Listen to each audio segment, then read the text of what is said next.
చదువుల తల్లి సావిత్రిబాయి పూలే 194వ జయంతి కార్యక్రమాన్ని నిర్వహించారు.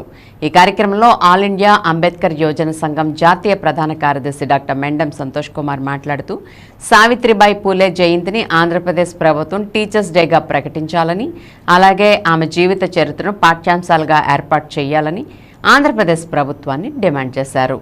అదేవిధంగా సావిత్రిబాయి పూలే కుల నాయకురాలు కాకుండా జాతీయ స్థాయిలో ఆమె పడిన కష్టాన్ని గుర్తించి ప్రతి ఒక్కరికి తెలియజేయవలసిన బాధ్యత నాయకుల మీద ఆధారపడి ఉందని అన్నారు.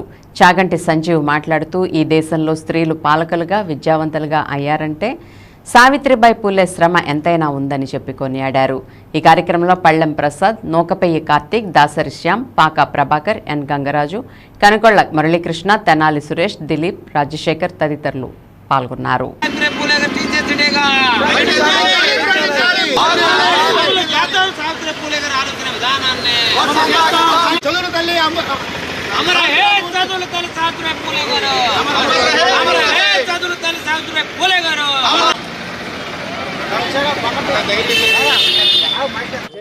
ముందుగా సావిత్రిబాయి పూలే గారి 194వ జయంతి శుభాకాంక్షలు తెలియపరుస్తూ, మరి ఈ దేశ చరిత్రలో సావిత్రిబాయి పూలే గారి గురించి భవిష్యత్తు తరానికి చెప్పవలసిన అవసరం నేడు ఎంతైనా ఉంది.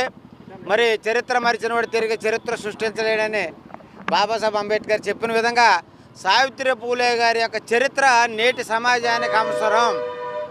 ఈ చరిత్ర ఏమని మనం ఒక్కసారి పరిశీలించినట్లయితే ఈ దేశంలో మొట్టమొదటిసారిగా మహిళలకు హక్కులు కల్పించిన మహాతల్లి సావిత్రిబాయి పూలే గారు. అదేవిధంగా స్త్రీలకి విద్య, అంటరాని జాతులైనటువంటి స్త్రీలు మరి వాళ్ళ యొక్క విద్యనికి నానా బాధలు పడి పూలే గారు ఆమెకు చదువు నేర్పడమే కాకుండా ఆమెను ఉపాధ్యాయులు చేసి మరి ఉపాధ్యాయ యొక్క వృత్తిని సమాజంలో ఉన్నటువంటి అంటరాని జాతుల వారికి అందరూ కూడా నేర్పించినటువంటి మహాతల్లి, చదువుల తల్లి సావిత్రిబాయి పూలే గారు. అదే కాకుండా సరస్వతీదేవి అంటాము, సరస్వతీదేవి ఉందో లేదో మనకు తెలియదు.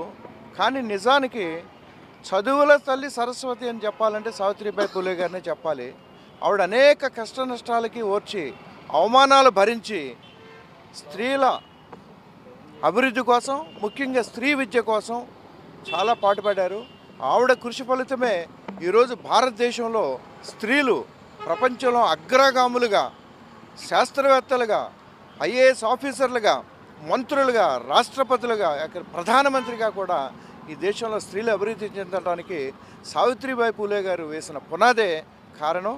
కనుక ఆవిడ కృషికి తగ్గట్టు భారతదేశం, మన సమాజం ఆవిడని గౌరవించుకోవాలని భావిస్తూ కోరుతూ ఆవిడ జన్మదిన సందర్భంగా అందరికీ జై భూములు, జై పూలే.